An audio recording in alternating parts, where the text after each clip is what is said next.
And Swiss deposits has also been forfeited in favor of the government. So that's money that we know it's here. So what's happening to those? Why can't we get them? Well, you're not correct when you say that the Arelma money is here. The Arelma money has always been in New York, and at the moment it sits with the comptroller of the state of New York under the custody of the New York State Supreme Court.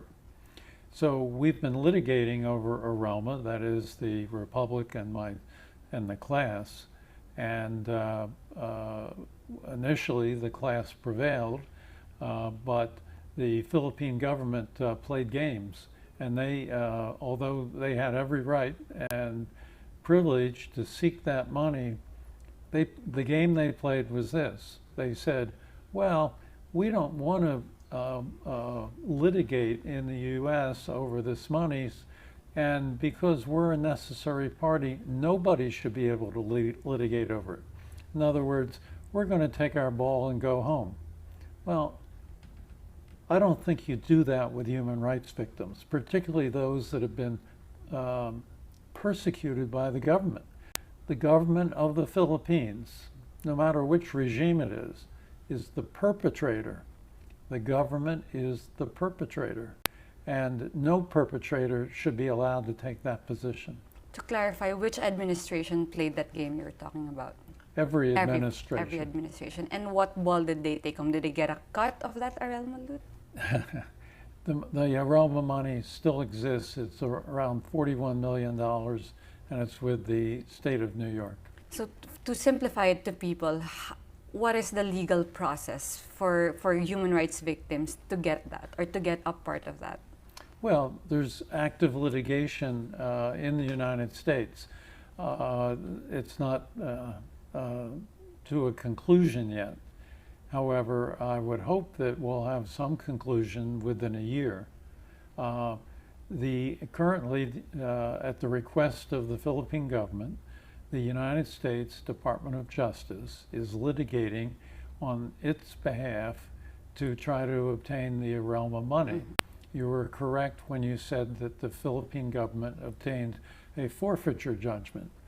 I question the validity of that judgment. It was in 2009, and I just don't see how Philippine courts could ever assert jurisdiction over property that is in the United States, not only in the United States, in the custody of a U.S. court. How does a Philippine court assert jurisdiction over property in a U.S. court? That is a violation, I think, just not of domestic law, but international law. How would you have wanted it to pan out? What should they have done? What should the Philippine government have done, or what should have others done? Well, I think a settlement would have been the natural result. But there's another issue that I've always had with the Arelma money, and that is the money came from Campos, Jose Campos, and in 1986 the Philippine government settled with Campos and gave him a full release. Under U.S. law and under Philippine law, the Philippine government has already recovered the Arelma monies that it said it was due. It's now trying to get double payment. So the Philippine PCGG committed fraud in its own court by wanting to get a double payment by seeking forfeiture.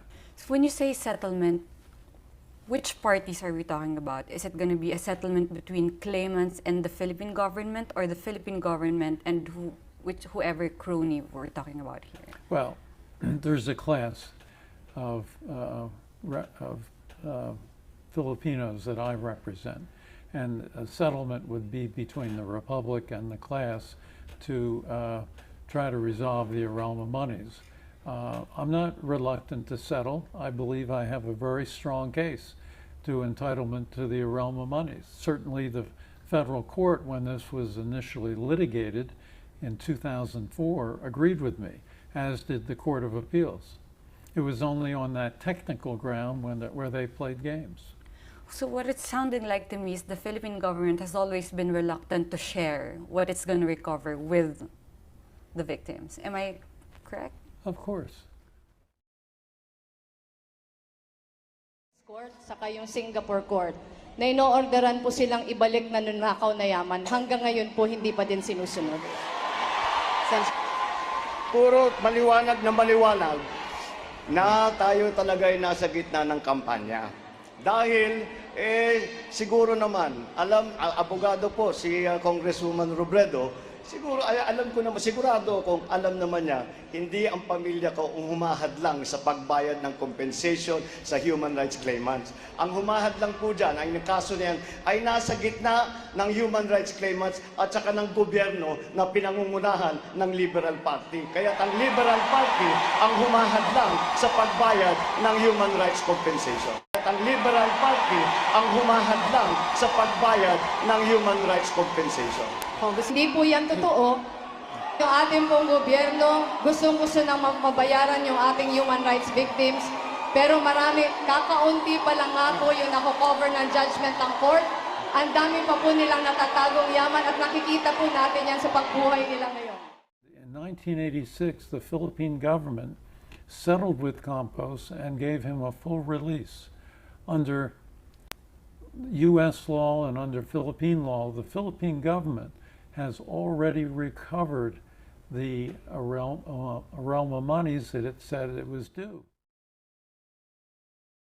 Napakasimple lamang po. Hold on, candidates. Kung talagang ninanais ninyo na mabayaran ng compensation, bawiin ng gobyerno ang inyong claim at agad-agad mababayaran ng human rights. Ang gobyerno ang humahadlang, ang Liberal Party ang humahadlang. Senator Hindi kami. Cayetano.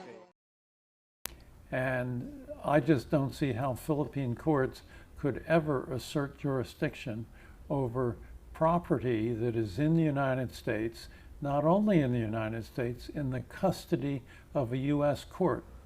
How does a Philippine court assert jurisdiction over property in a U.S. court? That is a violation, I think, just not of domestic law, but international law.